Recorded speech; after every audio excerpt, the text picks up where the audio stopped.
నీ బాసేమో ఢిల్లీ మాదేమో గల్లీ అసలేందిరా నీ లొల్లి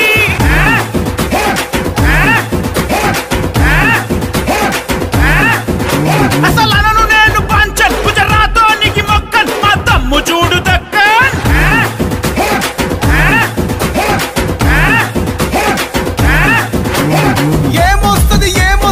ఏమొస్తదనంటివి తెలంగాణ వచ్చనంటే చీకటైతదంటివి గడియ కూడా పోని కరెంట్ వచ్చింది చూసినవా మోచేతి లోతులనే నీళ్ళొచ్చిన చూసినవా చూస్తా